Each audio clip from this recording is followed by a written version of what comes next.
Los Angeles, boy, man. At that time frame, of course, as y'all, I was telling y'all earlier that I went through a huge breakup at the time, and I had an You went opportunity. through a breakup here, Yeah, here in Nashville. and then you moved all the way to Los Angeles. Yep.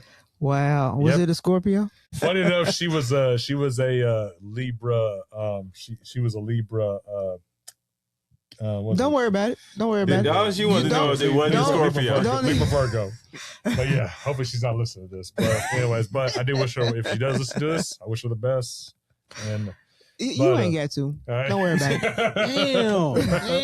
Don't worry about She's it. She's a true Scorpio. This man moved all the way to Los Angeles. Don't worry about it. Continue your story. You went to a whole different coast. I got you. He had to get away. You know what I'm saying? Yeah, exactly. Not like to Memphis. He just, or so like Chattanooga or Atlanta. You said, I need to leave the entire South to get away from you. That is kind of wild though. Like I never heard anybody being like, I went through a breakup, so I moved to Atlanta. Yeah, I was like, that just don't sound. Hey, look, I love my peoples down there. I ain't never heard nobody say that though. You know what? Perhaps you said that out loud. That's a great point. Yep. Usually people get in breakups in Atlanta and they get the hell away from there. But I'm sorry. No, it's all good, man. I appreciate it. Like now you put it like that. Thank you. But yeah, I went through a breakup, and of course at the time I was still learning a lot about acting and whatnot, or the business of it. And so I decided I got an opportunity to go live with somebody out there to kind of get my feet on the ground. And just to kind of sum up my time in LA, it was definitely a growing experience where I met a lot of great people out there, and I felt like just going through the whole experience of really understanding myself and understanding more about the business of it and just what it really takes. I think if I had to sum up my whole experience in LA is basically don't sell yourself short. Definitely see the best within yourself, and that's no matter what it is. And the one thing I was also say I learned from being in LA was I had the opportunity to go see I forgot what's his name from Boys in the Hood, the one who directed it. Let's see, what's his name? It was John Singleton. John Singleton. Sorry, my brain was going. But yeah, John Singleton. I actually had the opportunity to see him. There was this thing called the 1 minute monologue mixer, name to say. Okay. Shout out to Tammy Mack. But basically, he went over there and he spoke. And one of the things I remember him saying to everybody there, somebody asked a question about, basically how to make it to Hollywood, typical question.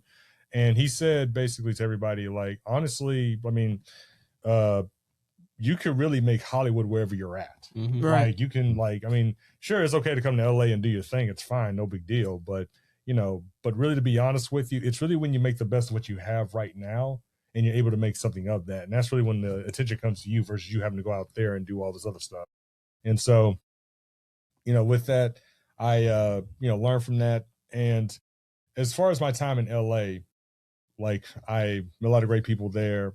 I went to a lot of different mixers, went to take some classes. And unfortunately, I will say that at the time frame, I wasn't very confident in myself.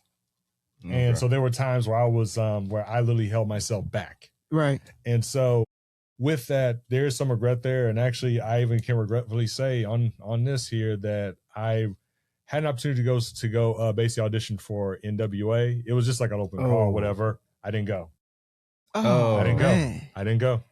And that's on me. And I accept responsibility because it just goes back to that thing of I wasn't confident in myself and I gave up an opportunity. So when did the confidence hit? It really hit me, I would say, a little bit after both my parents transitioned. And it's like, and it was a long process, but I had to start understanding what it meant to be confident. And so for me, it's really kind of been a journey. And so it really wasn't until my parents transitioned. And as time went by, as I started to, and this is when I got back to Nashville too. Right. And at the time I wasn't acting, doing anything. I was literally like trying to basically pick up where I left off in my life, starting over everything. And so once I started to basically take care of myself more and started really feeding more into myself and stopped trying to look for validation from other people or whatnot, and just started learning to cheer for myself whenever I had those moments where I did well. Even if I didn't do well, it's okay. Accept it and just keep it pushing. And so I would even say that about maybe the age of about maybe 4 or 5 years ago, I started like really getting more confident in myself. And even this year, my confidence grew even more when I started working with Edgar on the Post Speakeasy, and I was up on stage like doing these different shows and basically performing, and you're doing like basically doing about 7-12 shows a week, like I said. And when you're doing this in front of people and you're like in that moment and you don't know what the fuck's gonna happen or anything,